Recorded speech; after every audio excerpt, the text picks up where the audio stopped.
Hello everyone and welcome to this PyTorch hands-on project tutorial. If you want to learn deep learning using PyTorch by actually building real projects, then this tutorial is for you. In this complete PyTorch project series, we will build multiple machine learning and deep learning systems from scratch, including regression models, classification models, convolutional neural networks for image recognition, transfer learning using ResNet architecture, and storyteller AI using recurrent neural networks and even autoencoders. By the end of these projects, you will understand how deep learning models are implemented in practice and how to build your own AI system using PyTorch.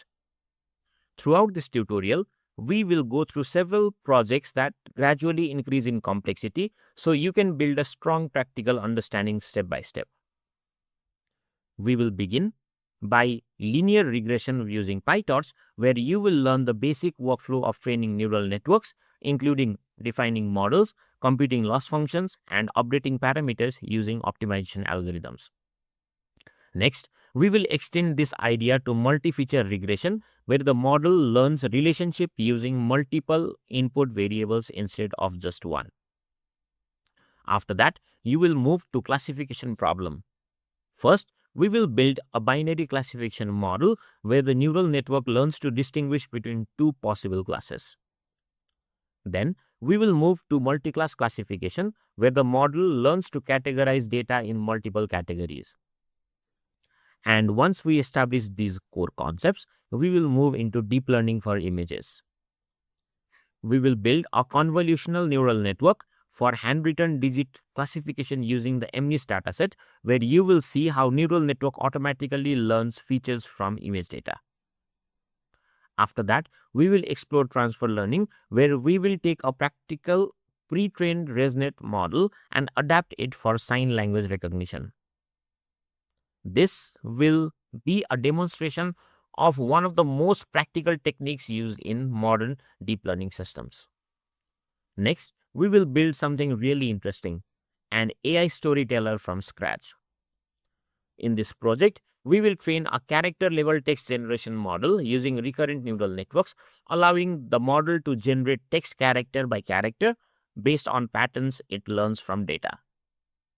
And finally, we will explore autoencoders in PyTorch, which are neural networks built to learn compressed representation of data and are commonly used for dimensionality reduction and anomaly detection.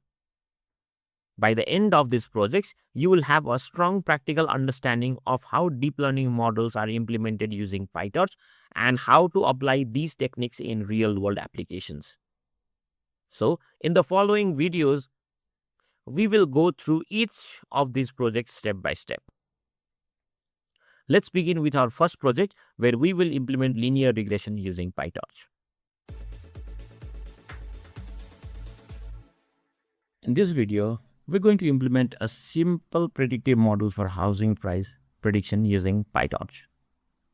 So, first of all, we import our required libraries. We have Torch, Matplotlib, Pandas, NumPy, and then sklearn for train test split, and then standard scalar. So we'll run the imports first. Now we'll start by loading our dataset using Pandas. We read a simple CSV file that contains the area of a house and its corresponding price. So this is a minimal dataset just to demonstrate the fundamentals of linear regression. Now you can see our data here where we have area and then price. But before we dive into modeling, we explored the data using this particular function here. So this function gives us basic statistics like min and max. Then we plot the data visually to inspect the relationship between area and then the price. So if you see, or if you plot this data, you see that we have a clear positive trend. So larger home tends to cost more and more price. So next, we prepare our data. We separate the features first, and then the target variable, and then we convert them to NumPy arrays here. Now we come on to normalization part. So what normalization does is it scales both input and output so that they have a mean of 0 and a standard deviation of 1. So why this normalization is essential? Because this helps the model learn faster and perform better, especially when feature values are on very different scales. As we see up here, the scale of area and price are not at the same. Hence, we need to perform some form of normalization or standardization. To do this, we're going to run this. I think we've missed a library here, so let's import here. Import numpy snp. Okay, the standardization part is also complete. Now we split our data set into training and validation part. So we use 80% of our data for training and then keep 20% aside for validation. So after that, we convert our numpy arrays into PyTorch tensors. So that is the format the PyTorch models required. Let's run this again. In another part, we define our model here. So this is a simple linear regression model using PyTorch n.linear function. Since we have one input and one output, so here is the input dimension and then here is the output dimension. Then we define our loss function, which we're going to use as mean squared error loss, and our optimizer will be stochastic gradient descent. These controls how our model learns from errors and updates itself. So we'll run these hyperparameters at first. So now comes the training loop. Here in each epoch, we do a forward pass to get our predictions. We calculate the loss and then we perform a backward pass to compute gradients and then update the model weights. So we also print the loss after every 50 epoch to keep track of how well we're doing here. So this is our training loop. Also, I'd like to add these two parameters here. So number of epochs, let's say we'll keep it 100 and then the losses will be tracked for each epoch. Now we run this and then we see that previously our loss at 50th epoch was 0.2603 and then the loss at 100th epoch was 0.0437. What I'm going to do is I'm going to remove this and I'm going to print it for every epoch so that we see a decreasing trend of loss here. And then we understand that the model is learning something. Let me rerun the upper part again where we have initialized our model. Then when we run this lower part, we can see that the loss has actually started from 0.1658. Gradually, it is decreased to 0.09, 0.08, and then it has eventually come down to 0.0135. So we see a decreasing trend in the loss here. So after training, we can also plot the loss across epochs. A decreasing loss curve that we've analyzed and then seen here is a good sign. It shows that the model is learning to reduce the error between the predicted and the actual price.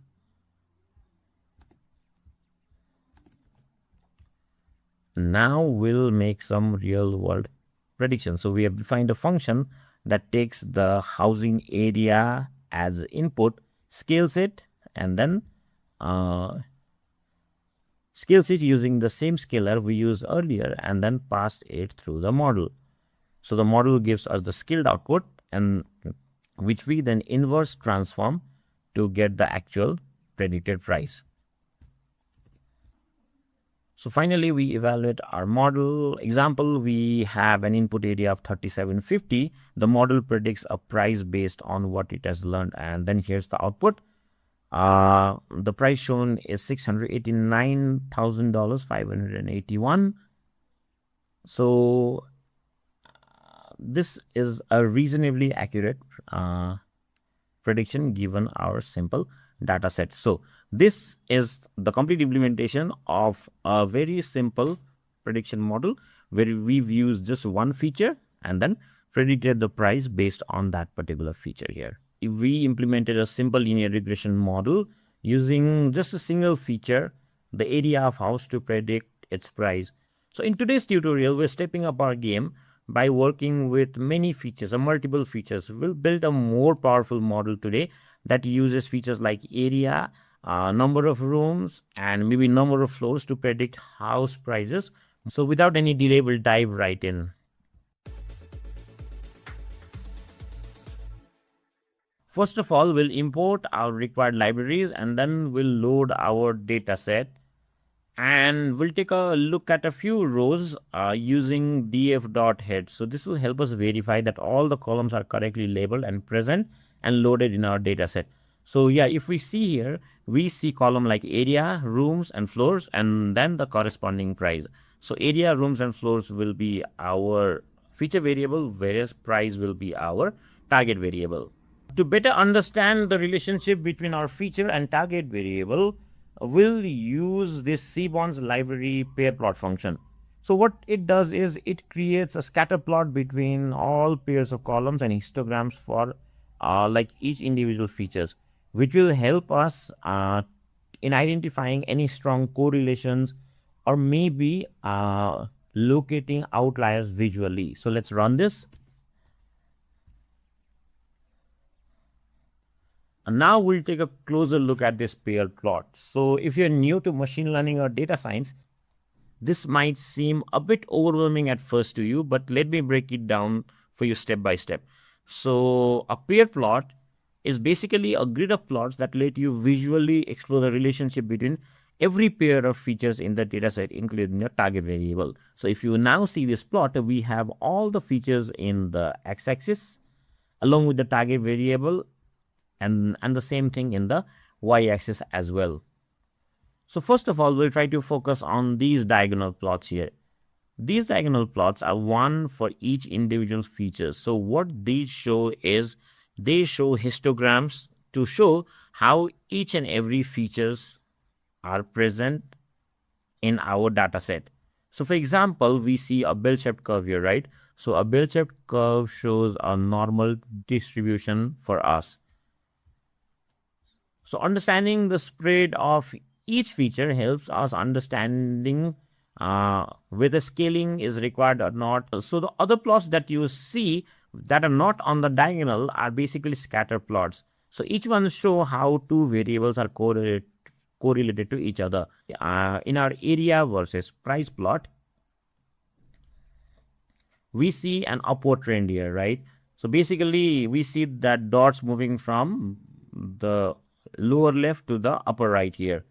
That suggests a positive correlation, which means higher the area, the greater the price is going to be.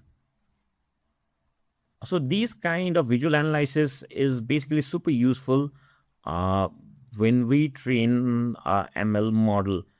It helps us understand which features might be more predictive of the target and like whether you need to transform any data or not. So in our case, we can clearly see that area and price are strongly correlated, which makes sense. Basically, bigger house generally cost more, right?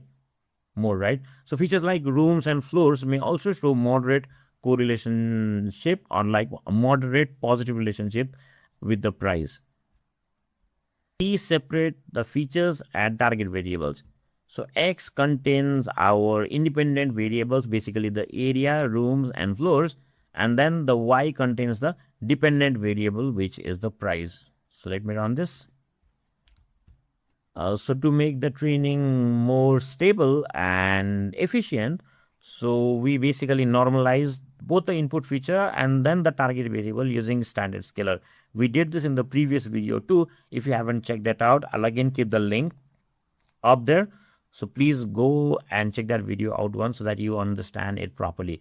Basically, what standard scaler does is it ensures that all the features basically have a mean of 0 and a standard deviation of 1. So like without normalization, features like area, if you see in our data set, can go up to a range of 3000 or 4000, and they could dominate some smaller ones or like smaller features like rooms and number of floors. So let me run this part too. After that, we split our data into training and validation set. So what this will do, this will help us evaluate how well our model is performing on unseen data. After that, we convert our NumPy arrays into PyTorch tensors, which are the fundamental data structures used by Python during any model training. So let me run this. Now it's time to define our ML model here. So this is a bit complicated than the previous video. So in PyTorch, we build models by creating a class that inherits the nn.module package, which is a base class for all neural network model in PyTorch. So think of this like creating as your own neural network. So inside the class, the first method that we have is the init method. This particular method acts like a constructor. So it runs once when the model is created, and then we declare an element and sets up all the building blocks the model will need. So the line super inside this init function simply calls the constructor of the parent class nn.module so that all internal machinery get initialized properly. Then we start defining our layers.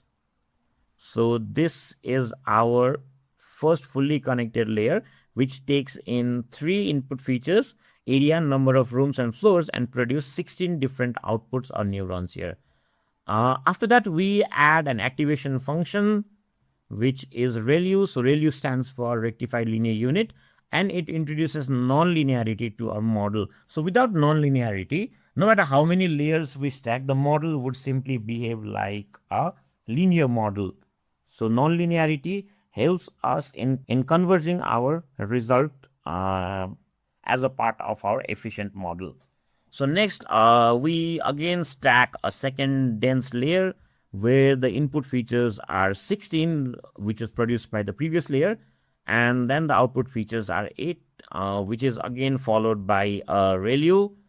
And then since we're doing a regression task, so at last we have a final layer which takes in 8 input features and then 1 output features.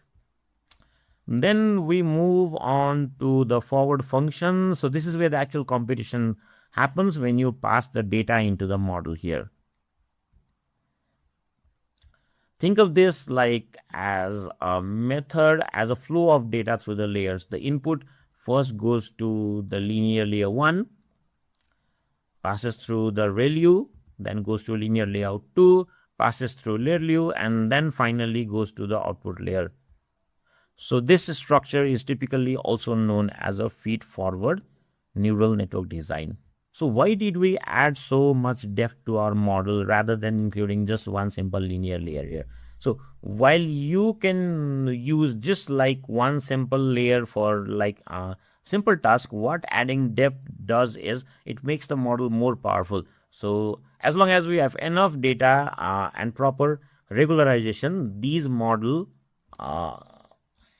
helps us in achieving great result. Also, using multiple layers and activations helps the model learn complex patterns in the data, especially when the relationship between the input and the output are non-linear here. So if you see the graph again, we do not see a linear relationship between the price and then any other features here. So for such non-linear relationship, these multiple layers and activation functions play a great role in achieving a better result.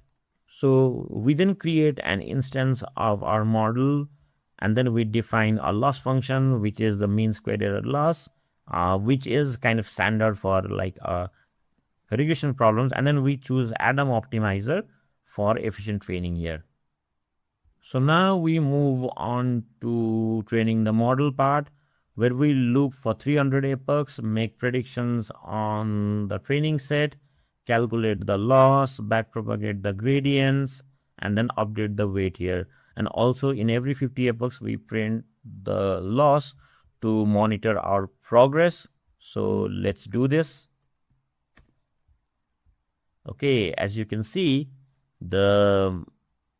as the number of epoch increases, the loss is kind of reducing. Well, the model could be trained for further more epochs because we might not have reached the efficient loss yet. So let me increase the number of epochs to 1000. Let me reinitialize from the model part. So we see that we've gone quite far down, but the model had started saturating at around 0.06. So no further training should be required because we have very small amount of data. So we might face a problem for overfitting here. So now we can move on to the evaluation part. So after training, we evaluate the model using the validation set here, where we calculate the mean squared error to check our performance. Then we reverse the normalization so we can compare the actual and predicted price in the real world terms. So we'll print out a few examples so you can see how closely the model's prediction are to the actual values.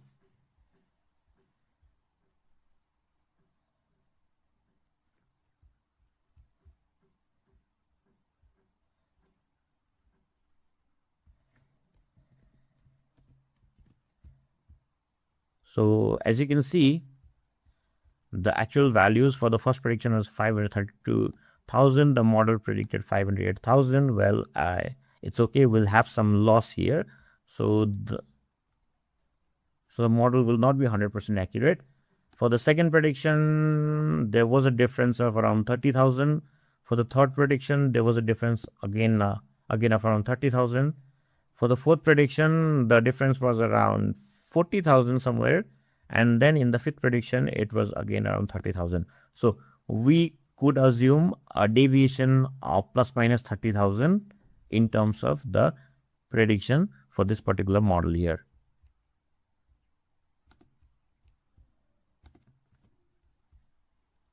So here we'll also create a helper function to make predictions in our new data. We can pass values like area, rooms, and floors, and the function handles all the pre-processing, prediction, as well as the post-processing step. So finally, we can test our function with a sample house, where the area is of 3,000 square foot, which has 5 rooms and 2 floors, and then we can print the predicted price. So let's see what price it shows. So the price it shows is around 92,760. So let's see. For 3,000 square foot, 5 rooms and 2 floors. 3,000 square foot, which is similar to this one. 5 rooms and 2 floors, it shows 392,000, which is close to about the range of price that we have in our data set. So this is it. This is how we can include multiple features in our data set. But when using multiple features, please be careful to analyze the data set and basically observe the spread of our data, and then maybe you can analyze some form of trends in the data. Also, never forget to normalize your data set, because the range of the values that you might have in the data set would be might not be same. So you always need to normalize your data set. We talked about a very deep model here. It would work better if the amount of data was huge, but since it is a small data set, so the result that we've got is also satisfactory here. We will be working with a real-world dataset, the PIMA Indians Diabetes dataset, to build a binary classification model using PyTorch. This means that instead of predicting continuous values like prices, now we will be predicting a yes or no outcome, specifically whether a person is likely to have diabetes or not based on various medical features. This is a crucial step in your ML journey, as most real-world problems, from spam filtration to medical diagnosis, are classification problems. So let's dive in and see how we can prepare real-world data, build a neural network in PyTorch, train it, and make accurate predictions using it. So like I said, we are working with a popular real-world dataset called the PIMA Indians Diabetes dataset. This dataset was collected from female patients of PIMA Indian heritage who are at least 21 years old. The goal is to predict whether or not the patient has diabetes based on the number of diagnostic medical measurements. So let's take a take a look at the features in this data set. The first one is pregnancies, which denotes the number of times the person has been pregnant. The second feature is the glucose, which says the plasma glucose concentration, which is a key indicator for diabetes. The third one is the blood pressure. The fourth one is the skin thickness, which gives a number of triceps skin fold thickness in millimeters. Another one is the insulin, 2-hour serum insulin. And then the other one is BMI, which is the body mass index. Diabetes pedigree function, which scores the likelihood of diabetes based on family history and then a person's age. And then we finally have an outcome, which is going to be our target value or target label. A value of 1 indicates that the patient has diagnosis, and a value of 0 means that they do not. So this data set is often used in medical and health related ML projects and is ideal for beginners to learn binary classification. So by the end of this tutorial, we'll use these features to train a neural network that can predict whether or not the person is diabetic based on their medical data set. So first, we'll start by importing our required libraries and then exploring the data set here.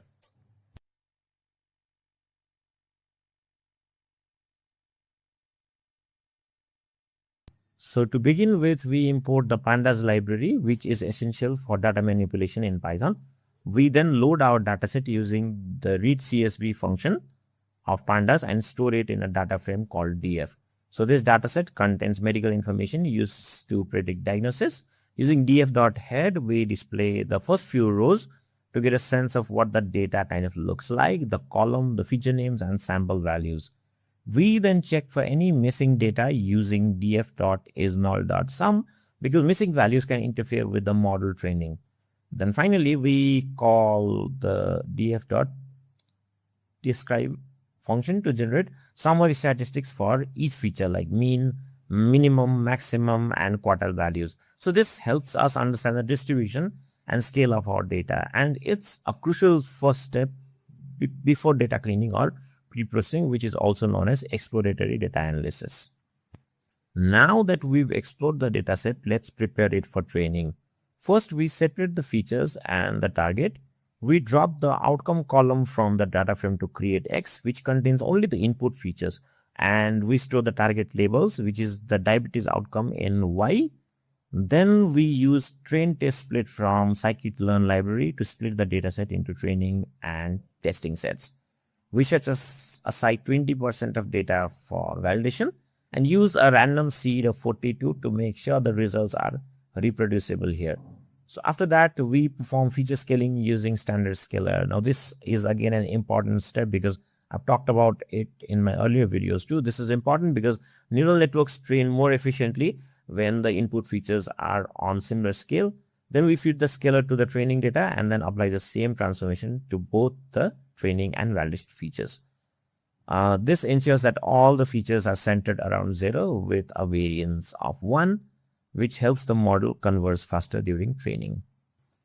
Now that we prepared our data, now let's convert it into a format that PyTorch actually understands. So we start by converting both the training and validation features and labels into PyTorch tensors using torch.tensor.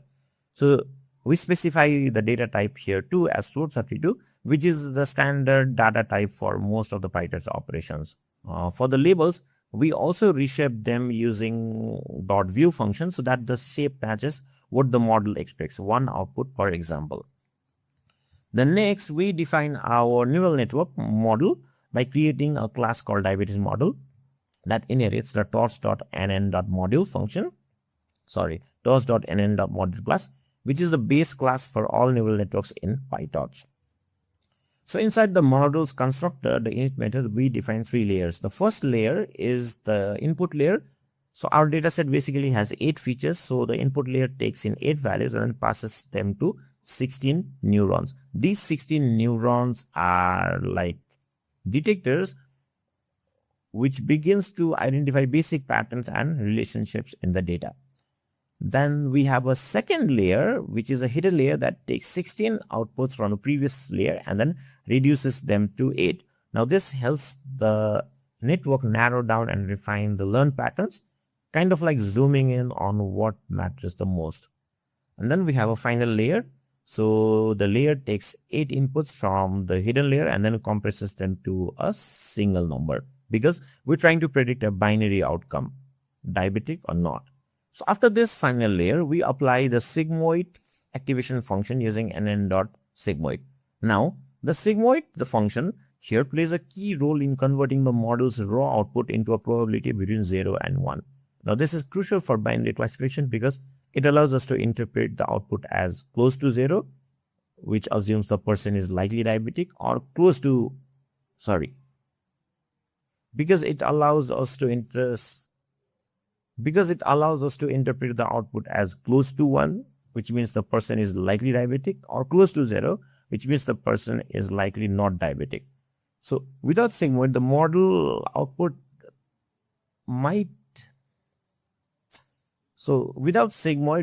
might output any real number, and we would be able to use it for binary decisions. With sigmoid, we can simply say that if the output is greater than 0.5, then we classify it as diabetic, otherwise we classify it as non-diabetic. Now, finally, we create an instance of our model by calling the model equal to diabetes model class. Now, this initializes the neural network structure we just defined and prepares it for training. Now that our model is defined, let's move on to training it. So before we do that, we just need to understand two important things here: a loss function and an optimizer. So if you look at the loss function, we're using binary cross entropy loss, which is kind of a go-to loss function for binary classification problems. This function measures the difference between the model's predicted probability and the actual label. So the more the predicted probability diverges from the correct model, either 0 or 1, the higher the loss. So binary cross entropy works especially well with sigmoid functions, which outputs values between 0 and 1. So they complement each other in binary classification tasks like ours. Next, we also set up the optimizer. Here, we're using the ADAM optimizer, which stands for Adaptive Moment Estimation. It is one of the most popular and effective optimizers in deep learning. Well, ADAM combines the best of the two other optimization techniques, which is momentum and RMS prop, to automatically adjust the learning rates for each parameter in the network. So this makes training more efficient, especially for models with a lot of parameters. We're also passing in a learning rate of 0.01, which controls how big a step the model takes during each update. Small learning rate means a slower but more stable training here. So the learning rate is kind of a hyperparameter for us. So we experiment with different values of learning rate to get the most accurate result with our model. So now in the training loop, we run for 10,000 epochs. Well, it does not have to be 10,000. Again, this is a hyperparameter. We can experiment with something else too. So in each epoch, the model makes prediction on the training data. We calculate the loss and then use the backpropagation to compute gradients. The optimizer then comes into play and then updates the model weights based on those gradients. We're also storing the loss values over time to print them after every 50 epochs to monitor training progress. So this process gradually improves the model's prediction, reducing the loss and then making the model better at detecting diabetes based on the input features. After training, it's a good idea to visualize how the model's loss changed over time. So we use matplotlib.pyplot to plot the losses list, which contains the loss value for every epoch. So a downward trend in this plot, which you're seeing, means that the model is learning, the predictions are getting closer to the actual outcomes. So if the line levels up or start increasing again, it could indicate overfitting or that the model has stopped improving. So this simple visualization gives us valuable insight into the model's training behavior. Once the training is complete and then the visualization is also complete, we move on to evaluating how well our model performs on unseen data, which is the validation set. So first we set the model to evaluation mode using model.eval. Now this tells PyTorch to turn off certain features like dropout and batch normalization that are only used during training here. Then inside our torch.noGrad block, which disables the gradient calculation to speed up computation and save memory, we make predictions on the validation set using our trained model. So the model outputs probability between 0 and 1. So we apply dot round to convert them into class labels 0 or 1 for binary classification. Finally, we calculate the accuracy score using scikit-learn's accuracy score function. So this compares the predicted class labels to the actual labels and then returns the percentage of current prediction. So this gives us a quick and interpretable measure of the model's performance. An accuracy close to 1.0 means our model is correctly identifying diabetic and non-diabetic cases most of the time. Now let's put our model into action and make a prediction on a new previously unseen data point. So we start by creating a new input using torch.tensor. This new data sample has the same 8 features as the training set, like the number of pregnancies, glucose level, blood pressure, and so on. Just like we did in pre-processing, we need to apply the same scaling to the new input. So we use scalar object that was fitted earlier to transform the new data. Then we put the model in evaluation mode again and disable gradient compression to speed things up and reduce memory uses. Now this gives us a probability, a value between 0 and 1. To convert this into class level, we round it off using dot round function. So if the output is greater than 0.5, the result is class 1, which means diabetic. Otherwise, it's class 0, which means non-diabetic. And that's it. So with just a few lines of code, we're able to use our trained PyTorch model to make predictions on real world data. And that brings us to the end of this tutorial on binary classification using PyTorch. So to quickly recap, we start by discussing how this video builds on our earlier lessons on linear regression, both univariate and multivariate. So if you haven't watched those videos yet, be sure to check them out from the playlist Hands-on ML with PyTorch. So in this video, we worked with a real-world dataset, the PIMA Indian Diabetes dataset, and learned how to load and explore data using pandas, pre-process it through normalization and splitting, convert data into PyTorch tensors, define a fully connected neural network for classification, train the model here using binary cross interpret loss and Adam optimizer, and then evaluate the model on unseen data using accuracy, and finally perform inference on new data. So this end-to-end pipeline is the foundation of many machine learning workflows. Well, it's powerful, reusable, and helps build a strong mental model of how machine learning works in practice. We'll be using one of the most popular datasets in machine learning, the iris dataset, which contains the measurement of different flower species. So using this data, we'll train a model that can distinguish between the 3 types of flowers based on their petals and sepal measurements. So throughout this video, we'll walk through every step from exploratory data analysis, data preprocessing, model building, to training, evaluation, and then even real-time inference. So whether you're a beginner just starting out with PyTorch or someone brushing up on your ML skills, this video will give you hands-on experience with building a practical multi-class classifier from scratch. So let's begin by importing all the necessary libraries. We start with pandas, which is used for data manipulation, and Seaborn and Matplotlib for visualizations. These will help us explore the dataset and generate useful plots. Next, we use scikit-learn to load the built-in iris dataset and handle pre-processing tasks like splitting the data, scaling the features, and evaluating models' performance using metrics like accuracy and classification reports. Then we import PyTorch and its neural network module, which is torch.nn, which we'll use to define and train our deep learning model. Then next, we will load our iris dataset using load_iris function from scikit-learn. This gives us access to 4 numerical features like petal length and sepal width, along with a target label representing the flower species. Then we convert this dataset into a pandas data frame, giving our feature proper column names for easier readability. We also add a new column called target name, which contains the actual flower species names instead of just numeric codes. So this will help us during analysis and visualization. Now that we've loaded the dataset, let's take a closer look through exploratory data analysis, or EDA. We begin by printing the first few rows of the dataset using df.head. This gives us a quick glimpse into the structure of the data, showing us the sepal length, sepal width, petal width, the numerical target level, and the corresponding species name. So next we use df.info function to check the data types, non-null values, and memory usage. So this helps confirm that the features are numeric and that there are no missing values, which is a good sign. Then we call value underscore counts on the target name column to see how many samples we have for each class. We can see that dataset is kind of balanced with equal number of samples for Setosa, versicolor, and virginica. Now comes the most insightful part, the pair plot. So we use Seaborn's pair plot function to generate scatter plots for every possible combination of features. Each point represents a flower and it's color coded by species. So this kind of plots helps us visually understand how the different classes are spread out or across feature combinations.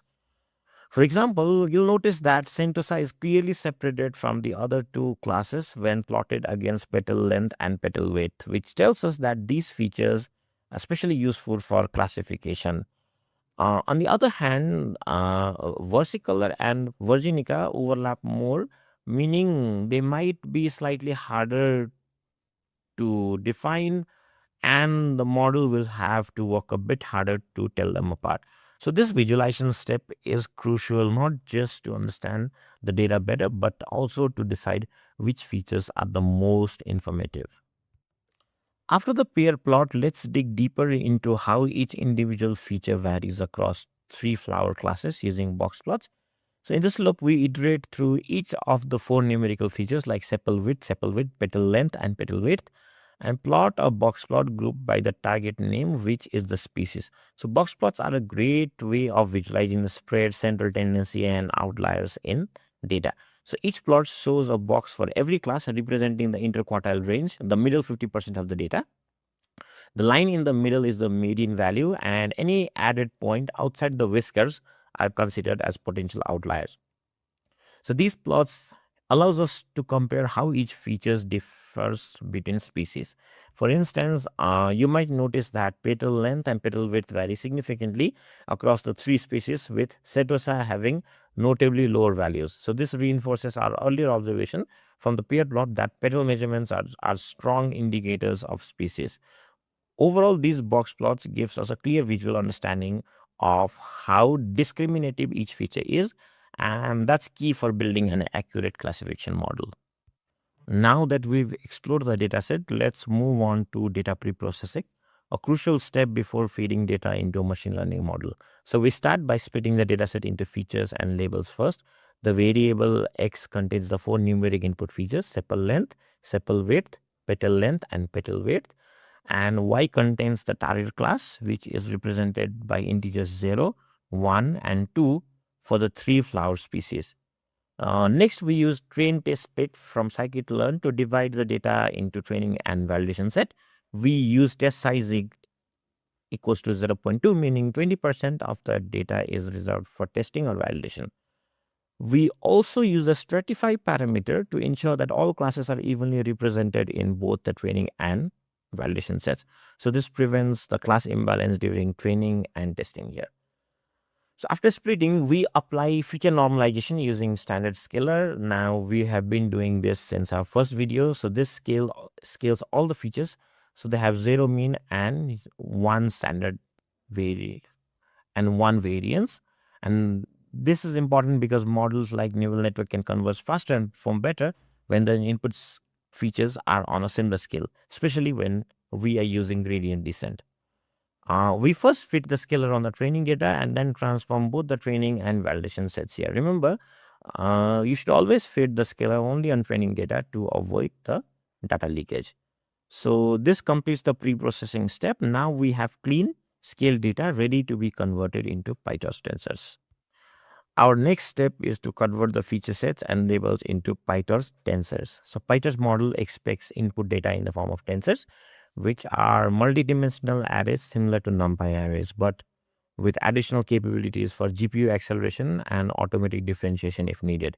So we convert xtrain and xtest into float32 tensors since the input features are typically floating point numbers. And for the labels, y-train and y-test, we convert them to long tenses because we'll be using cross entropy loss as our loss function, and it requires target values to be of long type. So this conversion step is simple, but actually it is very essential. It ensures that the data is in the correct format for our training neural network using PyTorch. Now let's define our neural network model using PyTorch. So we create a class called iris model that inherits from NN module, which is the base class for all PyTorch models, as we've seen earlier too. Inside this class, we define the architecture of our network. So inside the init method, the first layer is FC1, which is a fully connected linear layer that takes in 4 input features corresponding to the 4 columns in our dataset and outputs 16 features. Then we define a second hidden layer, FC2, which takes those 16 outputs and then reduces them to 12. And finally, the output layer produces 3 outputs, one for each class of flower: Setosa, Versicolor, and Virginica. In the forward method, we define the forward class, or how data flows through the network. We apply ReLU activation function after each of the first 2 layers. ReLU introduces nonlinearity, including the model, helping the model learn complex parameters or patterns. So we do not apply a softmax activation at the end here because we'll use cross entropy loss later during training, and it automatically applies softmax internally, so we don't need to do it ourselves. Now finally, we instantiate the model by calling the iris model class. At this point, we have a basic but a powerful neural network architecture set up and ready for training. Now let's move on to the training phase where our model learns from the data. But first we need 2 key components, a loss function and an optimizer. So in terms of the loss function, we're using NN.cross entropy loss, which is a standard loss for multi-class classification problems. Now how this loss function works is that our model outputs some raw scores, also known as logits. They're not probabilities. So cross entropy loss combines the softmax and negative log likelihood loss internally. First, it converts the logits into probabilities using softmax. Then it measures how far these predicted probabilities are from the actual class labels. So this loss gives us a high penalty when the model is confident but wrong, and a smaller penalty when the model is unsure, making it perfect for classification tasks. And since our model has 3 output neurons for 3 flower class, this function fits perfectly with our task here. In terms of optimizer, we're using the ADAM optimizer as we've used earlier, which stands for Adaptive Moment Estimation. It is widely used in deep learning because it combines the benefits of both momentum and RMS prop, and it adjusts the learning rate for each parameter individually, speeding up the convergence. So we initialize ADAM with our model's parameter and a learning rate of 0.01. Now moving on to our training loop, we define our training loop over 500 epochs, wherein each epoch we call the model.train to set the model to training mode.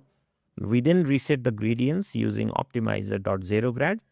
We run the input through the model to get the predictions. Then we calculate the model loss, or we calculate the loss between predicted and actual labels using the criterion. Then we backpropagate using loss.backward to compute gradients, and then we finally update model parameters with optimizer.step. We also record the loss value for each epoch and print it every 50 epochs to track progress. So by the end of training, our model will have adjusted its internal weight to best fit the training data. After training the model, it's always a good idea to visualize the training loss over time. So this helps us understand whether the model is actually learning and how well it is converging. So in this plot, we're using matplotlib to display the loss after every epoch. The x-axis represents the number of epochs or iterations over the training data, and the y-axis shows the loss value, and then lower the loss, it is better for us. So if you see the loss steadily decreasing like in this plot, it indicates that our model is successfully learning from the data.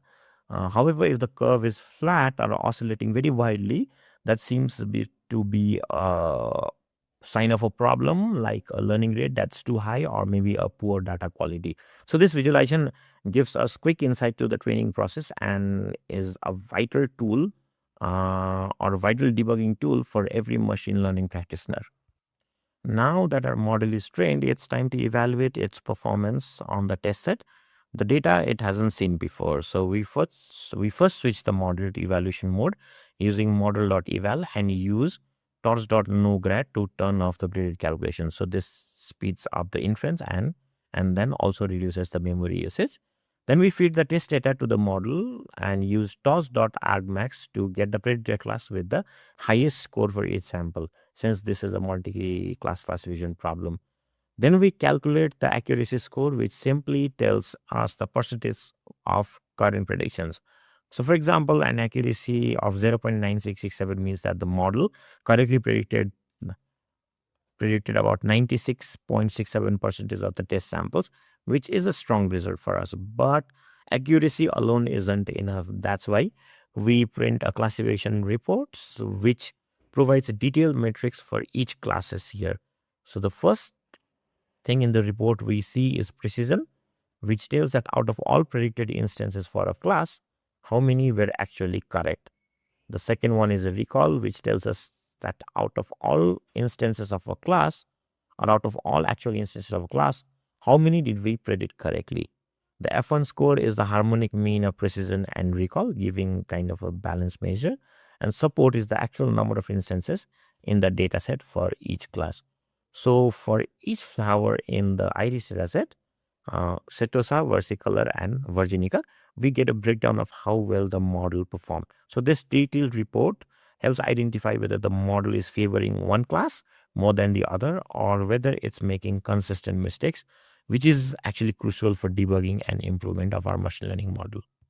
So now that our model has been trained and evaluated, let's see how it performs on unseen data, the kind of prediction we would want in a real world application. So we start with a new sample which has feature values similar to a Setosa flower here. But before feeding this into our model, we need to scale it using the same standard scaler we use during training, which ensures the input stays in the same range as the training data, maintaining consistency. Then we convert it into a PyTorch tensor, just like we did for the training and the test sets earlier. We put the model in eval mode and then disable the gradient calculation with torch.nograd, since we are only making predictions here and not learning anything. The model outputs raw scores or logits for each class. We then use torch.argmax to select the class with the highest score as the predicted label. Then finally, we map this label back to its class name using iris.target names and print the result. In this case, the flower predicts, or the model predicts the flower is a Setosa, which matches our expectation based on the input. So that's how we perform inference using up-trained PyTorch model. I should have mentioned this earlier before testing with a real-world dataset. So to gain deeper insights into how well our model is performing across different classes, we visualize the confusion matrix. So a confusion matrix basically shows us how many predictions were made correctly and where the model went wrong. So we use confusion matrix from scikit-learn to compute it, and then use the heatmap library from Seaborn to plot it in a more readable form. On this matrix, you see rows representing the actual classes, the columns represent the predicted classes, and the diagonal element shows the correct prediction. So the higher these numbers are, the better the model is performing. And the off-diagonal elements represents misclassification. So for instance, how often a versicolor was wrongly classified as a virginica. The matrix is annotated and color coded using a blue gradient to easily identify the performance hotspots here. So this tool is incredibly valuable for understanding our model's behavior, especially in multi-class classification tasks like this one. It helps us pinpoint exactly which classes are being confused or like which classes are being favored the most, so guiding improvements and further tuning our model. And that wraps up today's hands-on tutorial from our hands-on ML with PyTorch playlist. So in this video, we took a deep dive into building a multi-class classification model using the famous iris dataset. We explored the dataset with powerful EDA techniques like pair plots, box plots, and class distributions, which helped us understand feature relationships and class separability. We then prepared our data using standardization, converted it into PyTorch tensors, and built a neural network model from scratch using n model. With cross entropy loss, we trained our model and visualized the training loss curve to track progress. Finally, we also evaluated our model with an accuracy score, a detailed classification report, and a confusion matrix, gaining valuable insights into what the model excels or where the model excels and where it can be improved. So we also saw how to make predictions on new unseen data using our trained model. So this tutorial not only strengthens our understanding of multicast classification, but also builds a solid foundation for more complex datasets and models. In this tutorial, we're stepping up into the exciting domain of computer vision by working on the famous MNIST handwritten digit classification problem. We'll be building a convolutional neural network from scratch using PyTorch, a model architecture that's incredibly effective for image data. Along the way, we'll explore the dataset visually, pre-process the images, define the CNN architecture, train the model, evaluate it at its accuracy, and finally test it on new handwritten digits. So if you're ready to take your deep learning skills to the next level, let's dive into building our first image classifier using PyTorch. In this tutorial, we are diving into handwritten digit classification using the MNIST dataset with PyTorch. Before anything else, we begin by importing all the necessary libraries: Torch and torch.nn for building and training neural networks, torchvision.datasets for loading the MNIST dataset directly, torch.utils.data.dataloader to efficiently batch and shuffle data, matplotlib and seaborn for plotting and visualization, and finally sklearn.metrics for evaluating our model's performance with tools like confusion matrix and classification report. Next, let's talk about transforms. So when working with image data, especially in PyTorch, it's common practice to define a transform pipeline. This is a sequence of operations applied to each image before it's fed to the model. Here, we use two important transforms. The first one is transforms.toTensor. This converts an image from a PIL format to a NumPy array into a PyTorch tensor, and also scales the pixel value from the range 0 to 255 to a normalized range 0 to 1. This is important because tensors are what PyTorch model understands. The second step standardizes the image by subtracting the dataset's mean 0.1307 and dividing by the standard deviation 0.3081. So this helps the training process converge faster by keeping the data in a stable range. The mean and the standard deviation is calculated by some researcher on this particular dataset because it is a widely used dataset. Then we move on to loading the MNIST data itself. We call dataset.mnist twice, once with train equal to true and once with train equal to false. When train equal to true, it loads the 60,000 training images. These are the images that the model will learn from. When train equals to false, it loads the 10,000 test images. These are never seen by the model during training and are only used to evaluate how well the model performs on unseen data. We also pass in the transform to ensure every image goes through the pre-processing steps we just defined, and download equal to true ensures that the dataset will be automatically downloaded for the first time we run this script. This setup prepares us with clean, well-formatted data that's ready for training our deep learning model. Now that we have the MNIST dataset downloaded and transformed, it's time to prepare it for training using PyTorch's data loader. So what exactly is a data loader? In PyTorch, a data loader is a powerful utility that helps in efficiently loading data in batches, shuffling data, and handling parallelism with multiprocessing, all of which are crucial for training machine learning models more effectively. We create two data loader objects here.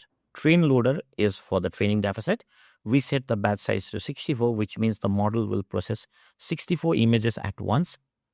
Before updating the weights, we also set shuffle equals to true, which ensures that the model sees the data in a different order each epoch. This randomness helps prevent the model from overfitting or learning the order of the data. And then the test loader is used to load the testing dataset.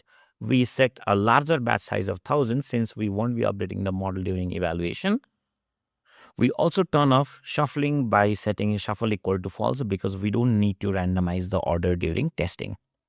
Now, before we jump into building the model, it's a good practice to perform some exploratory data analysis, EDA. In our case, just a visual inspection of the dataset. So we define a small function, so underscore samples, that displays the first 20 images from the training set along with their actual digit labels. This helps us understand what kind of data we're looking at or working with. W- We are using matplotlib to visualize the grayscale images, and each subplot includes a label for reference. As you can see in the output here, the digits are handwritten, very slightly in difference in thickness and style, but are clearly recognizable. This confirms that the dataset is well structured and ready for training.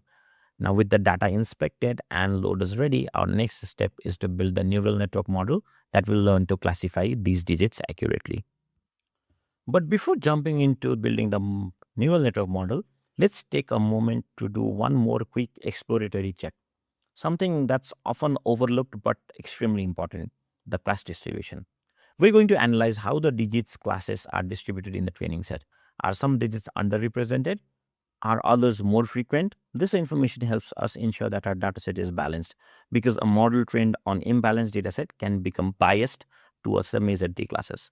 So to do this, we extract the labels from the training dataset and use Seaborn's count plot to visualize how many samples exist for each di- digit class from 0 to 9. As you can see in the resulting bar chart, the distribution is fairly uniform, with each digit class having approximately the same number of values, around 6,000 each. This is a great news because it means our model won't need special handling like oversampling or class weighting to deal with imbalance. With that final bit of EDA now complete, we're now ready to move on and build our neural network to classify handwritten digits from the MNIST datasets. Let's now define our convolutional neural network model using PyTorch.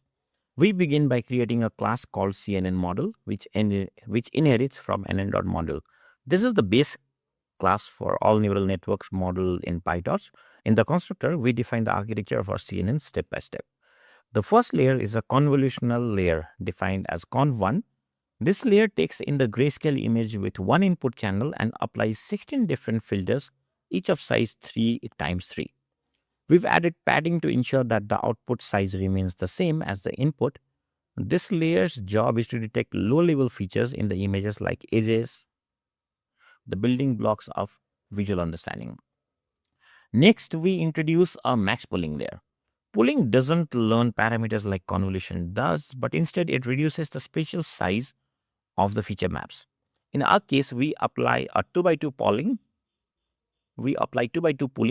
which halves the height and width of the input.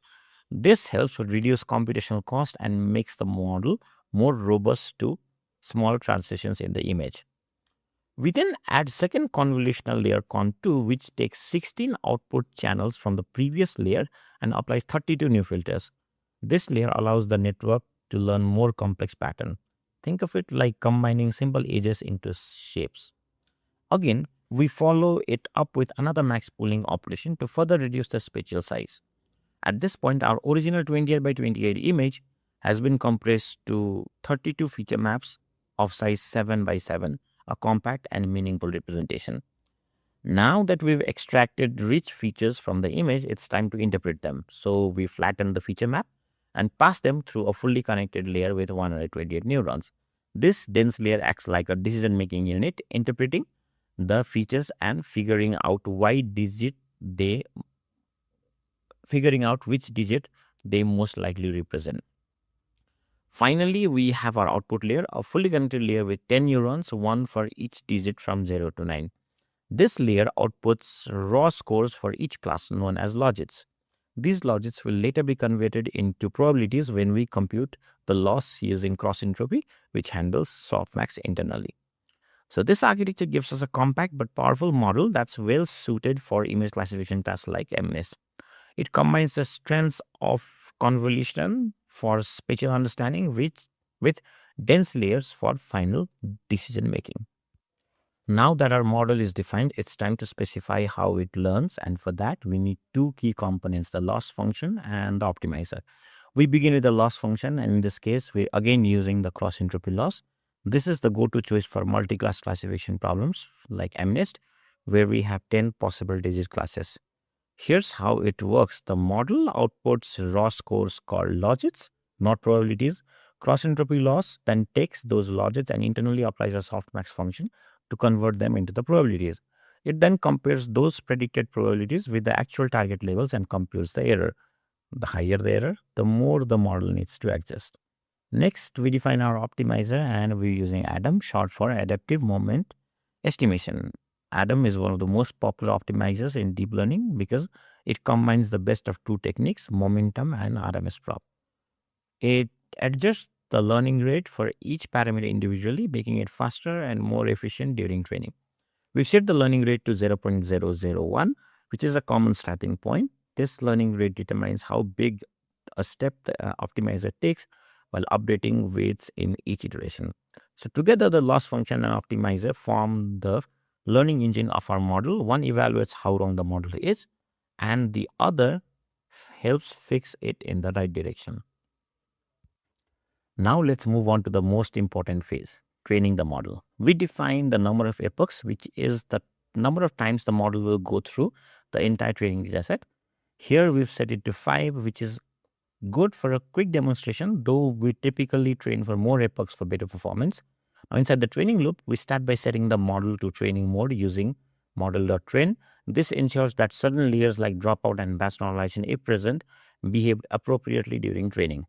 Next, we loop through our data using train loader. Remember, the data loader provides batches of images and labels. This makes training faster and more efficient by processing multiple samples in parallel. For each batch, we first call optimizer.zeroGrad to reset the gradients from the previous step. Then we make predictions by passing the images through the model. We calculate the loss using the criterion we defined earlier. We then call loss.backward to compute the gradients, and that is where PyTorch's automatic differentiation engine kicks in. And finally, we use optimizer.step that updates the model weights using those gradients. We keep track of the loss during each batch and compute the average loss at the end of the epoch. So this will help us monitor how the model is improving over time. And after each epoch, we print out the loss so that we can see the training progress live as it happens. Now that we've completed the training process, let's take a moment to visualize how well our model learned during training. We plot the training loss we recorded at the end of each epoch. The x-axis represents the number of epochs and the y-axis shows the average loss for that particular epoch. So as we saw earlier, a downward trend in this curve indicates that the model is learning. It's minimizing the error between its predictions and actual labels. So ideally, the loss should decrease smoothly over time. If the loss is not decreasing or fluctuating wildly, it could indicate issues like a learning rate that is too high, or maybe insufficient training data, or maybe an overly complex model. So this simple plot gives us a quick and powerful way to assess the effectiveness of our training process. Now that the training is complete, it's time to evaluate how well our CNN model performs on unseen data, in this case, the MNIST test set. We begin by setting the model to evaluation mode using model.eval. This is important because certain layers like dropout or batch normalization behave differently during evaluation as compared to training. Next, we loop through the test data set using the test data loader. We use torch.nograd to prevent PyTorch from tracking gradients, which improves efficiency during inference. Now, for each batch of images, the model predicts the class probabilities. We then use torch.max to extract the predicted class with the highest score for each image. We collect all predicted labels and true labels so we can assess the model's overall performance. Finally, we print the classification report. This includes precision, indicating how many of the predicted digits were correct, recall, how well the model identified all instances of each digits, the F1 score, which shows the harmonic mean of precision and recall, and an overall accuracy across all 10-digit classes. So this gives us a comprehensive picture of the model's performance, showing not just whether it got answers right, but how confident and consistent it was for each class. To gain even more insight into our CNN model performance, let's take a look at the confusion matrix. So the confusion matrix gives us a detailed breakdown of the model's prediction compared to the actual labels. On the heat map, the rows represents the actual digit classes, the columns represent the predicted classes, and each cell shows the number of times a digit from one class was classified as another. So ideally, we want to see a high values along the diagonal, which indicates the correct predictions. Any non-zero values of the diagonal represent misclassification, places where the model got confused.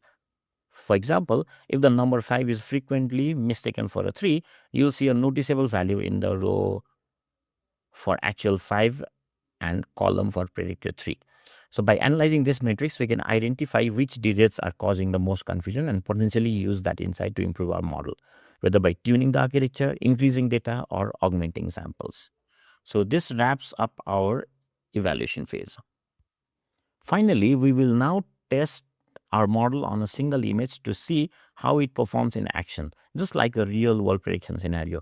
We start by picking the first image from our test dataset and showing it using Matplotlib. The title above the image shows its true label so that we can later compare it to the model's prediction.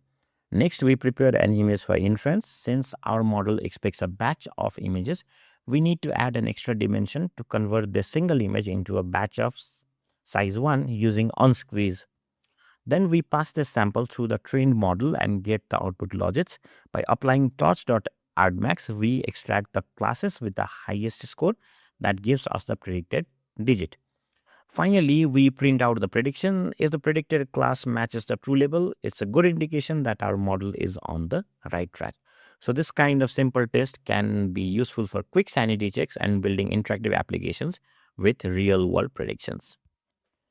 If you've reached up to this point in this tutorial, great job making it to this end.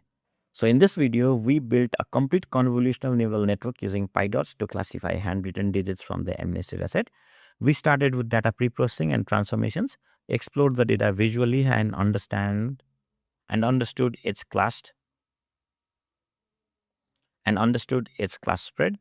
Then we designed a simple but effective CNN architecture, trained the model, and tracked the losses over epochs to monitor learning progress. After training, we evaluated the model's performance using a classification report and confusion matrix, which gave us detailed insight into how well our model performs across all digit classes. Finally, we tested it on a single sample to simulate a real-world prediction. This project brought together key elements of deep learning: data handling, model building, training, evaluation, and inference, all in one pipeline. So in the next video, we'll take things a step further. We'll explore how to save and load models, making your trained model reusable for future applications. We're taking things a step further by diving into the world of transfer learning, a powerful technique where we use a pre-trained deep learning model and adapt it to a new task. Our focus, the sign language MNIST dataset, a collection of hand gesture images representing American Sign Language letters. And for the model, we'll be using ResNet 18, one of the most powerful and effective convolutional architectures pre-trained on ImageNet. In this tutorial, we'll walk through the entire process, exploring and visualizing the dataset, pre-processing and preparing a custom PyTorch dataset, fine-tuning the ResNet model for sign language classification, and evaluating the model performance. This project will give you hands-on experience with transfer learning, image pre-processing, and real-time inference, all using PyTorch.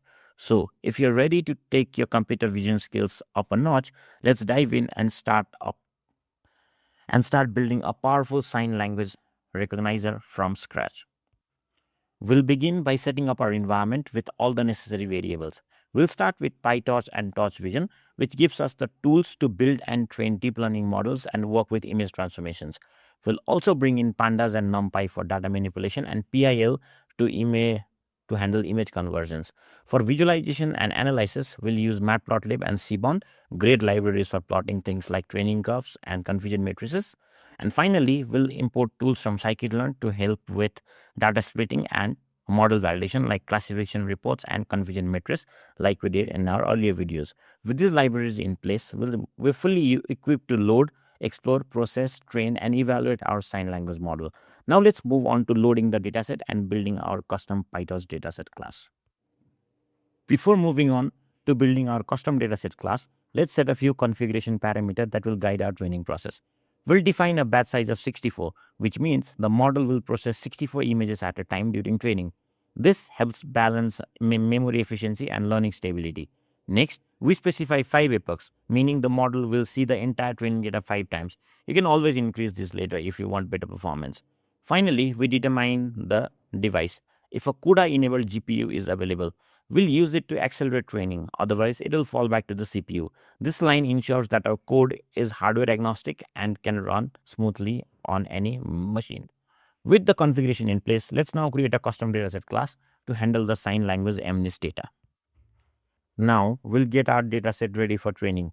We start by creating a custom dataset class called sign language dataset, which extends PyTorch's built-in dataset class. This class lets us define how to read and process each sample from our dataset. Inside the constructor init function, we pass in a data frame and an optional transform. This data frame is just a CSV file where each row contains the labels followed by pixel values of an image.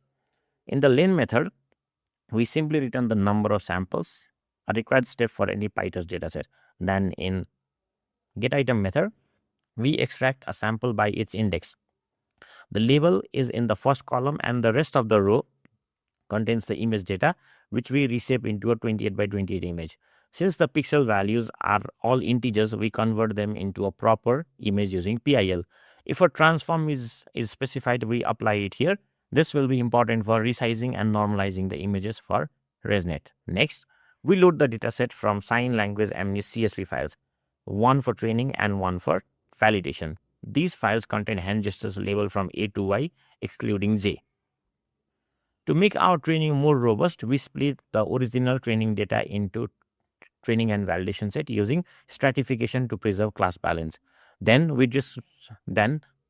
define a transform pipeline using transforms.compose. Here's what the transform does. First, we resize the image into 224 into 224 pixels, which is the required input size for ResNet. Then we convert grayscale images into 3-channel format because pre-trained ResNet expects 3 color channels. We convert the PIL image into a PyTorch tensor. And finally, we normalize the tensor to have values between -1 and 1 using a mean and standard deviation of 0.5 for all 3 channels.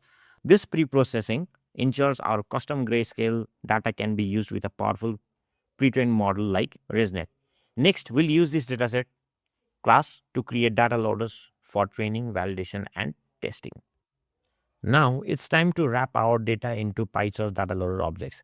We begin by creating 3 datasets: train, val, and test, each an instance of our sign language dataset class. We pass the respective data frames along with the transform pipeline to ensure all images are processed in the same way. Once the datasets are ready, we create data loader for efficient data handling during training and evaluation. The train loader is where we'll load batches of training data. We also enable shuffling to ensure the model doesn't learn the order of the samples. The val and test loader are used for validation and testing. Here, we don't shuffle the data since our order doesn't impact evaluation.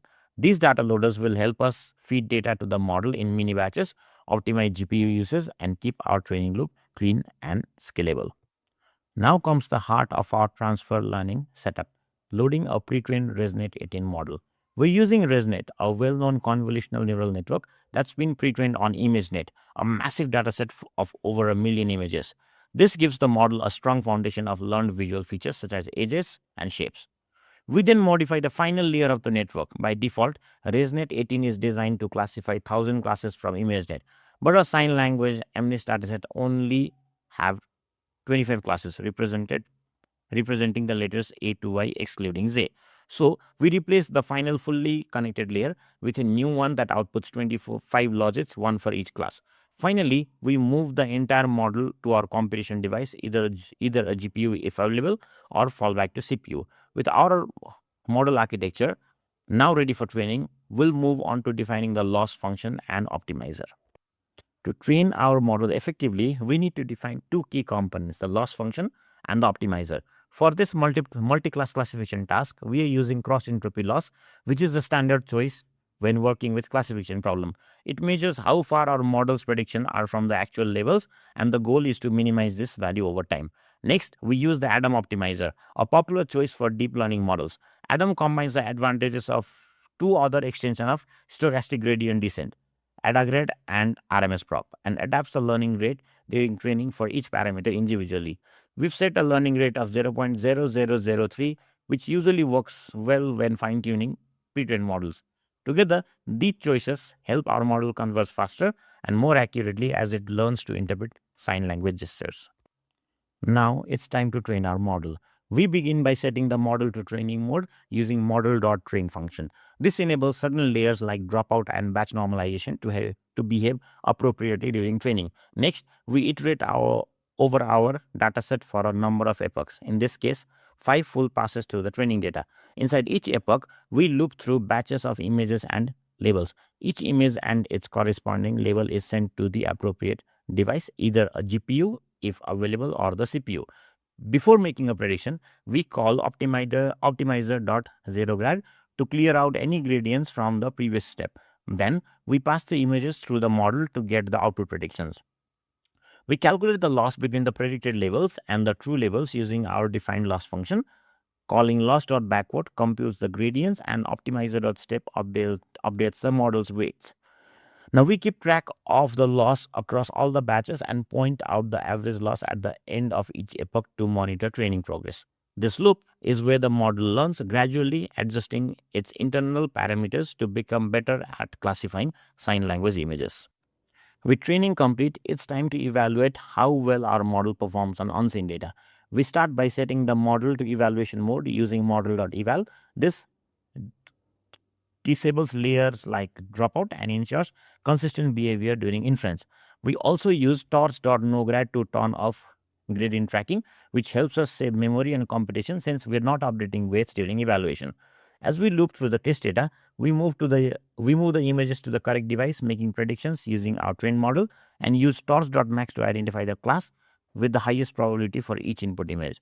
The predicted labels and true labels are collected into separate lists for further analysis. Next, we generate a classification report which gives us precision, recall, and F1 score for each class. This is useful for understanding how well the model performs across different sign gestures. Finally, we visualize the confusion matrix using a heat map. This gives us a clear picture of whether the model is making correct predictions and whether it might be getting confused between similar gestures. So this block gives us both numerical and visual insights into the model performances on real data. And that brings us to the end of this hands-on project on transfer learning using ResNet for sign language classification. In this video, we saw how to take a powerful pre-trained model like ResNet, adapt it to our custom dataset, in this case the sign language MNIST, and train it to recognize 25 different hand gestures representing the alphabets. We walked through the entire pipeline from dataset exploration and preprocessing, building custom PyTorch datasets, setting up data loaders, modifying the model's output layer, to training and evaluating our model. Although we started with a model trained on natural images, we were able to fine-tune it to understand grayscale gesture images with just a few epochs, demonstrating the power and flexibility of transfer learning. This approach not only saves time and computational resources, but it also opens the door to building robust models even when working with relatively smaller dataset. In this project, we're building a character-level text generation model from scratch using Python and PyTorch. Our goal? To teach a simple recurrent neural network to understand the patterns of written language and generate new text, one character at a time. We'll start by working with a small but rich corpus of text drawn from classic fairy tales and then prepare the data so the model can learn from character sequences. You'll see how we split the data into input and target sequences, encode characters numerically, and train the model to predict the next character in the sequence. By the end of this project, you'll have a working character level RNN that can generate coherent and creative text that mimics the style of training corpus. So, if you're ready to step into the magical world of text generation and recurrent neural networks, let's get started. Before we dive into building our recurrent neural network, we start by importing the essential libraries: PyTorch for building and training the model, NumPy for numerical operations, and Python's built-in random model for reproducibility. Next, we define our sample text corpus, which will serve as the training data for our RNN. This time, we're using a slightly more complex and expressive corpus, a beautifully written passage from a classic fairy tale. The corpus is rich in vocabulary, sentence structure, and punctuations, making it a perfect challenge for our character level RNN to learn them. Our goal will be to teach the model to understand the flow of characters, capture sequential dependencies, and eventually generate coherent text that resembles with our original story. With our data in place, we're now ready to move forward and prepare it for model training.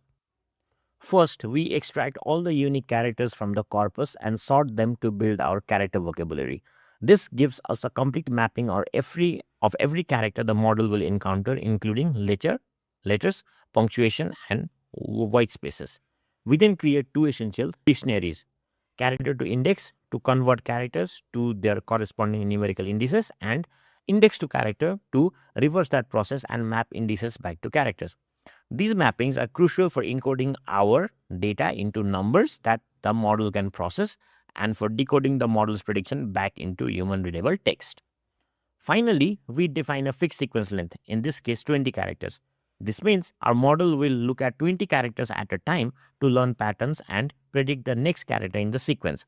With preprocessing complete, we're ready to generate training data from our corpus. In this block, we define a function called createDataset that prepares our text data for training the RNN. The function takes in the full text corpus and a specified sequence length. It then generates two lists: X data for the input sequence and Y data for the target sequence the model should predict. We iterate over the text, extracting character sequences of sequence length as inputs and their corresponding next sequences as targets. Each character is now converted into a numerical index using the earlier created character to index dictionary. This transformation allows the model to work with numeric data rather than raw text. Once the sequences are processed, we convert these lists into PyTorch tensors for use in training. Finally, we call this function using our corpus to create the datasets X and Y, which will serve as the input and target data for our character level RNN model. In this block, we define our RNN-based character level language model by using PyTorch. The class character RNN inherits from nn.module, allowing us to build a custom neural network architecture. Inside the constructor, we first define an embedding layer, which converts each character index into a dense vector representation of hidden size. This helps the model capture semantic relationship between characters more effectively than one-hot encoding. Next, we define a simple RNN layer that processes the embedded sequences. The RNN takes in the embedded inputs and returns the output sequences along with updated hidden data or hidden state. Then, a fully connected layer maps the RNN output to the size of the vocabulary, effectively predicting the next character at each time step. In the forward method, we pass the input through the embedding layer, feed it to the RNN, and finally apply the fully connected layer to the output. This method returns both the final output and the updated hidden state. Following the model definition, we set some hyperparameters, specifically the hidden size, number of layers, and learning rate. We instantiate the model with these parameters and define the loss function and cross entropy loss, which is suitable for multi-class classification like character prediction. We also set up the Adam optimizer to update the model's parameter during training. All right, everyone, now that our model is set up, it's time to train it. We start by setting the number of training epochs to 200. That's how many times the model will see the entire dataset. Inside the training loop, for each epoch, we first initialize the hidden state of the RNN with zeros. This is important because we're not maintaining state between batches in the setup, and we want each sequence to be treated independently. Then, we pass the input data X along with the hidden state into the model, and it returns the predicted outputs and the new hidden state. The output of the model is a 3D tensor, but to calculate the loss, we need to flatten it. So, we reshape both the predictions and the actual labels using .view -1, vocab size and .view -1 respectively. This aligns the dimensions so that our cross entropy loss function can compute the difference between predicted characters and actual ones at each position in the sequence. Next, we zero out the gradient using optimizer.zeroGrad. performing backpropagation with loss dot backward, and then updating the model's parameter using optimizer step. To keep track of the training progress, we print out the loss after every 20 epochs. This gives us an idea of how well the model is learning over time. Basically, a decreasing loss indicates that it's getting better at predicting the next character. So by the end of these 2000 epochs, we should have a model that's pretty good at generating text based on the corpus and the patterns it has learned from our corpus.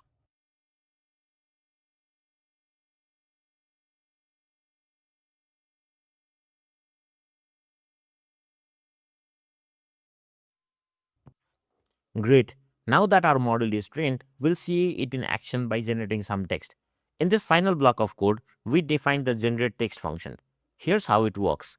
We start with a seed string, start sequence, and a desired length of the text we want to generate.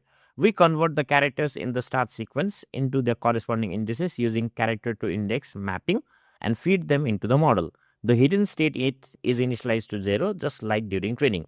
The function then enters a loop that runs for the number of characters we want to generate. For each step, we pass the current input and an hidden state into the model. The output contains the model's prediction. Specifically, the last time steps output holds the prediction of the next character. We apply a softmax to convert the raw scores into probabilities and then use torch.multinomial to sample the next character index based on those probabilities. This adds a bit of randomness to the generation, making the output more natural and less repetitive. The new character is appended to our output string and we prepare the next input with this newly generated character. Finally, the full string is returned. So let's interpret the output we generated with this. So this is a promising result. The model has learned to mimic the structure, style, and even vocabulary of the input text. You can see that it continues in a grammatically coherent way, maintaining the theme and narrative tone of the original fairy tale. Of course, since our dataset is small and the model is relatively simple, the generation might become repetitive or drift off track if we generate longer sequences. But this is a solid demonstration of how RNNs can learn from a character level data to generate text character by character. With a larger dataset and perhaps more training time or layers, we could produce even more convincing stories. And that brings us to the end of this exciting project on character level text generation using RNNs in PyTorch. So throughout this journey, we started with a simple fairy tale style corpus and explored how to build a recurrent neural network that can learn patterns at the character level. We covered everything from text pre-processing and data creation to defining the RNN architecture, training the model, and finally generating the new text. The output we saw may have been short, but it was meaningful, proof that our model could pick up on language structure, punctuations, and storytelling flow from a very limited dataset. With a larger corpus and deeper architecture or more advanced techniques like LSTM or GRU, the quality of generated text can improve even further. Projects like this are a great introduction to natural language processing, especially when working with limited data. They help us understand the fundamentals of sequence modeling and set the stage for more complex applications like chatbot development, language translation, and text summarization. Now, in this video, we're going to implement the same concept that is talked in this autoencoder paper here. So, first, we'll use PyTorch for this particular autoencoder implementation, and then we're going to use the MNIST dataset uh, for the implementation here. So first of all, I've already loaded my Google Colab and I have been provided a system with a GPU. So I'm going to start with the import. So first of all, we're going to import Torch. So import Torch.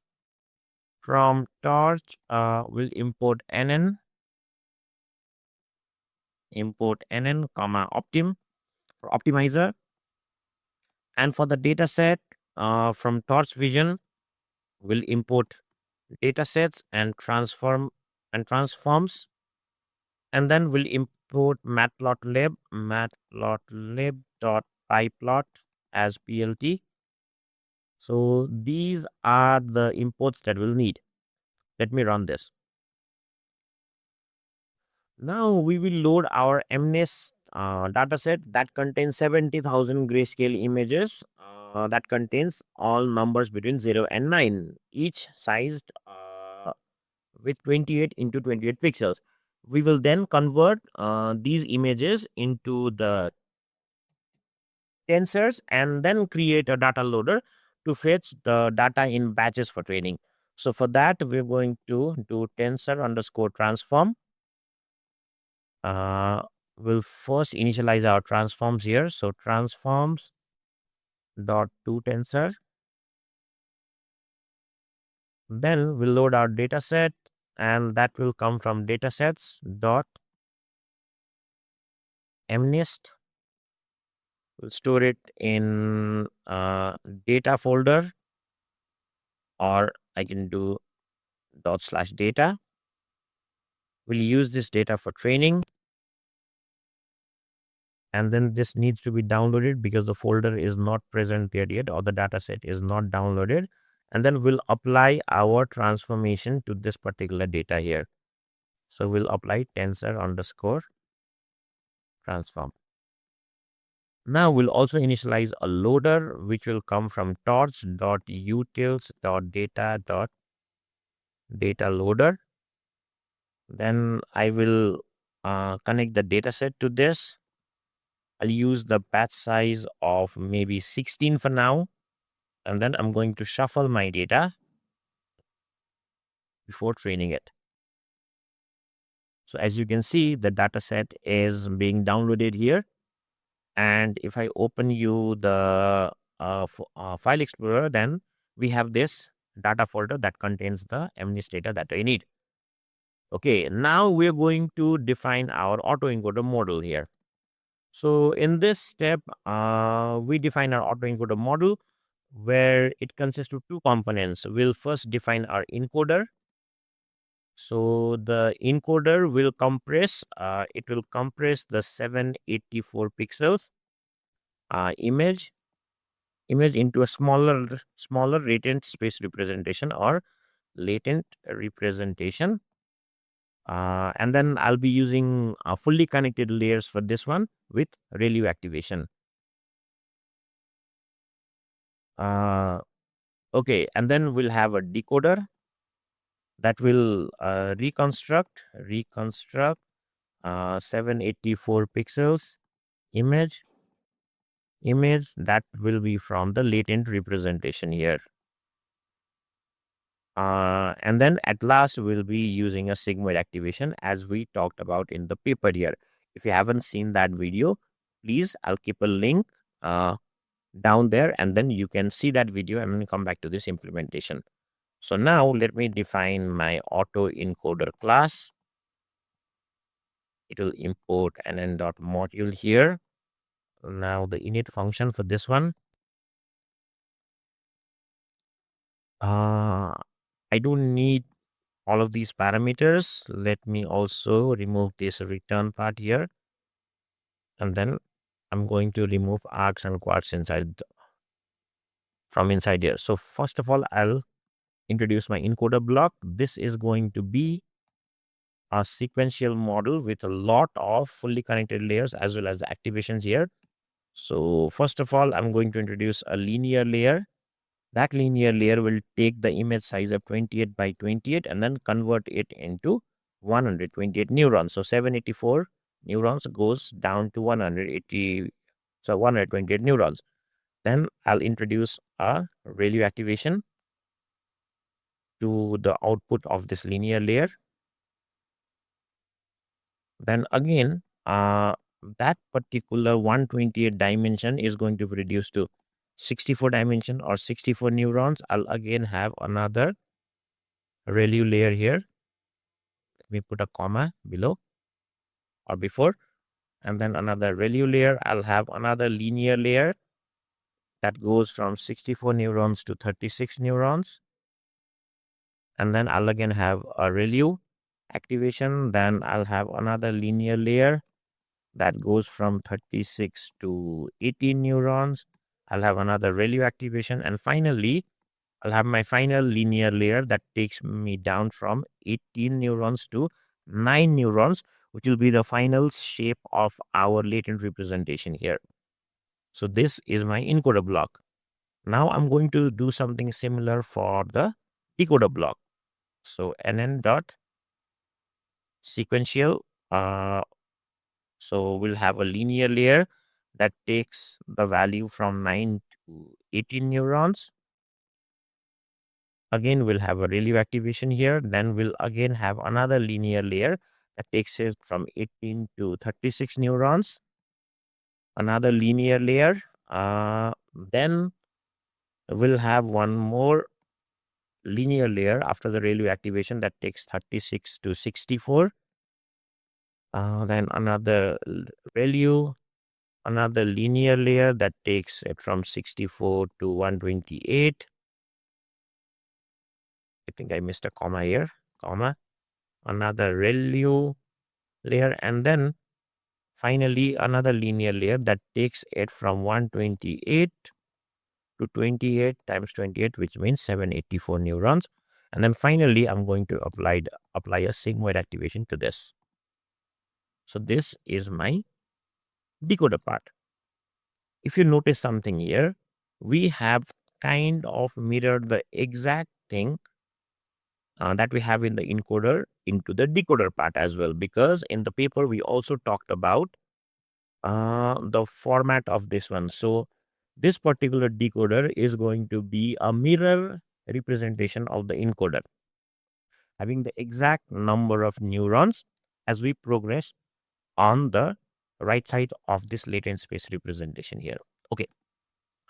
So now that I have defined my two functions here, what I'm going to do is I might have missed something here. Okay, there should be a comma. Now I'll define I'm inside a class, right? Okay, so I'm going to define a forward function which will take in the input x. First of all, I'm going to extract data from encoder block, passing x to the encoder block. Then let me write encoded and decoded here. Then I'll pass the same to the decoder block. And the value that will be passed into this decoder block will be the latent space representation, which is in the form of the variable or the object encoded here. Then at last, I'm going to return decoded. So this is my complete model that I have here. Let me run this.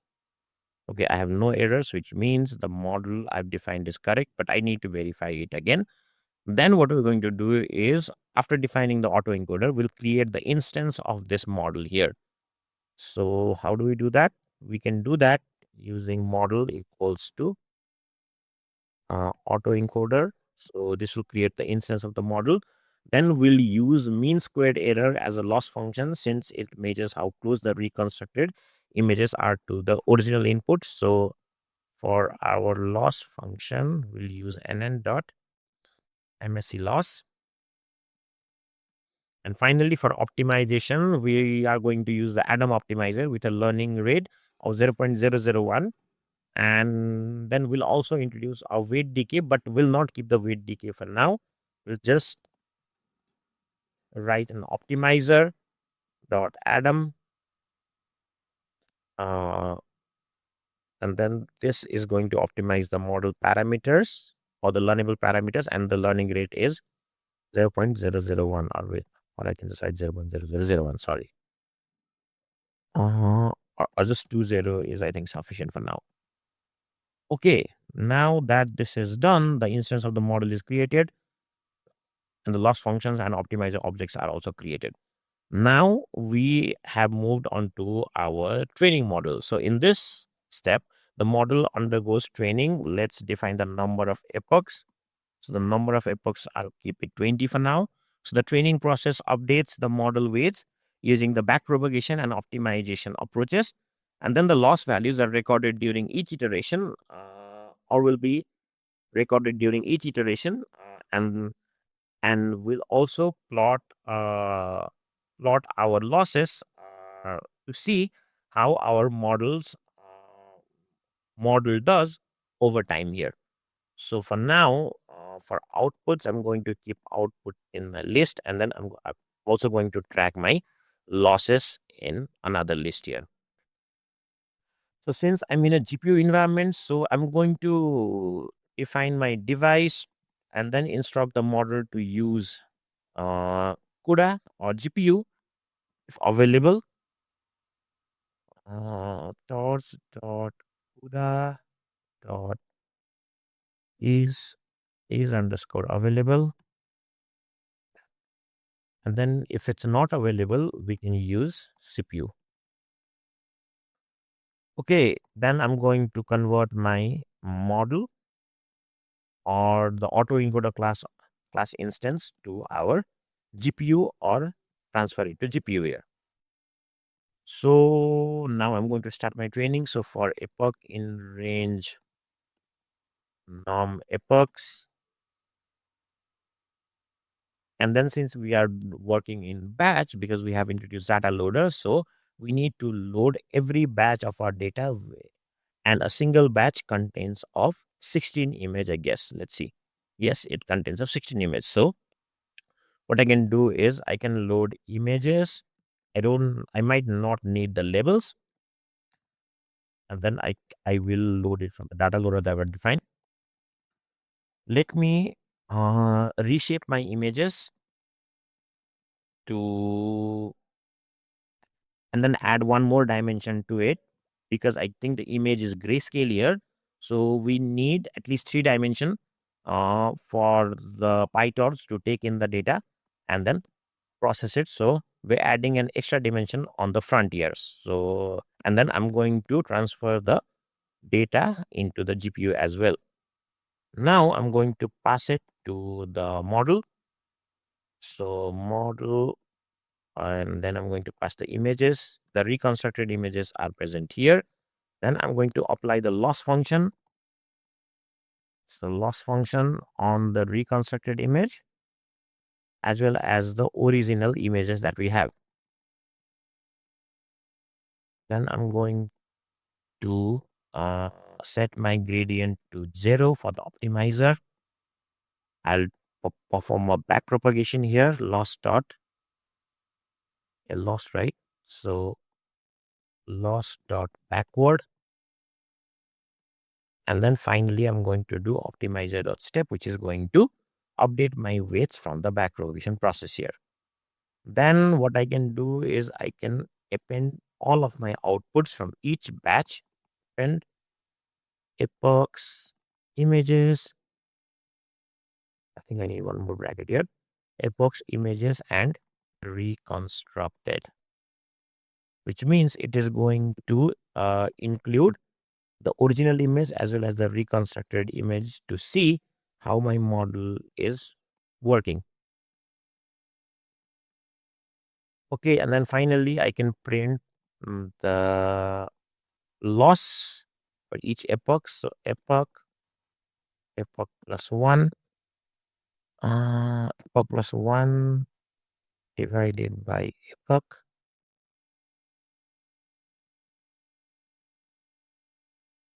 And then epoch plus 1 divided by num epoch, num epochs. Then I can also print my loss value. So loss value will come from loss dot item. And that's it. So finally, what I can do is I can plot my loss and plot my losses. So to do that, I'm going to do plt dot plot losses, and then I'm going to keep a label for it as loss. So plt dot x label is going to be epochs, and plt dot y label is going to be loss. And I'll enable the legend, plt dot legend, and then plt dot show. So let me run this. If we have no error in the code, the training should start. I think the code is pretty straightforward. Since the image is in 2 dimension, we have increased an additional dimension before the shape of the image. We passed it to the model via the encoder and then the decoder. From the decoder, we get the reconstructed image. We compare the reconstructed image with the original image using MSE loss. And then based on that loss, we perform the backpropagation here. So let me run this. Again, if we have no error, the training should start. And then we should pretty soon see the epoch result here. I think the training has started, and then it is going to take some time to see this particular result. So yeah, we have already started epoch 1 and the loss is at 0.039. We'll go for epoch 2.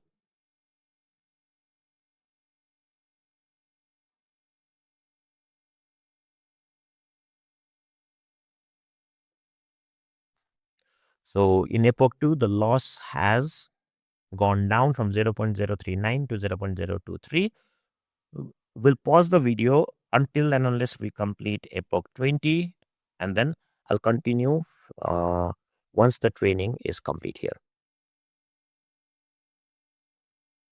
Okay, the training seems to be complete. It went from 0.039 down to 0.018. There were some oscillations in between.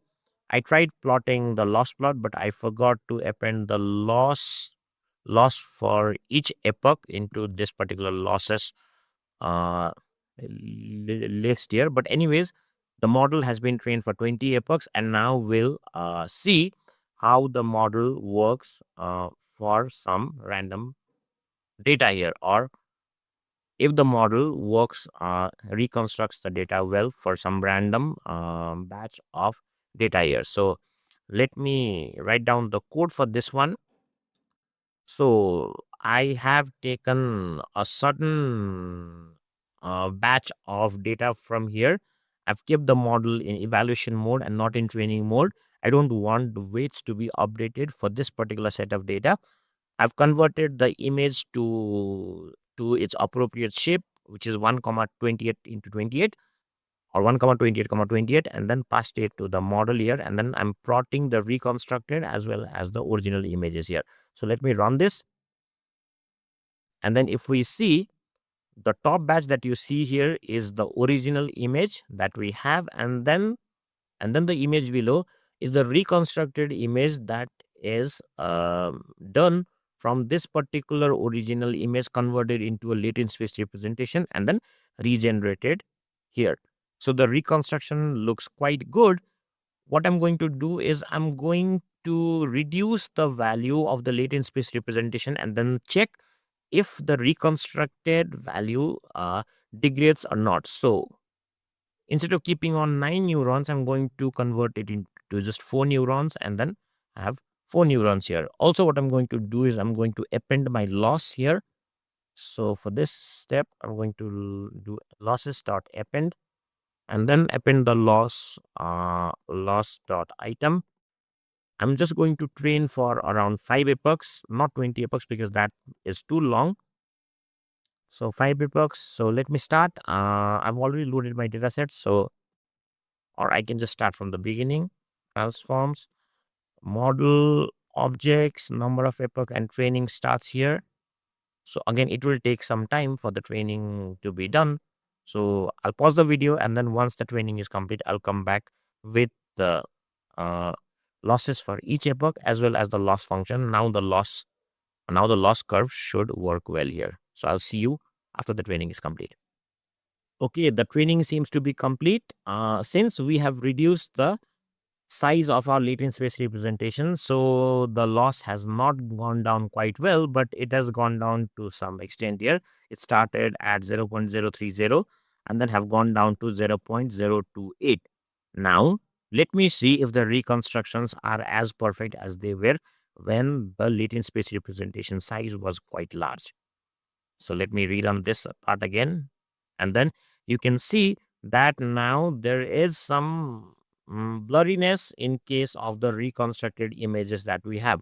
Although the actual shape of our handwritten content or our actual image is being preserved, but with some changes. If you see the value 2 here, then you have some sort of curve in this particular case, but here you don't have a curve in the reconstructed sample. So the change in the latent space representation and the lower number of epochs has has now created this form of blurriness, which indicates that our data set, that our reconstruction is not that perfect as it was earlier.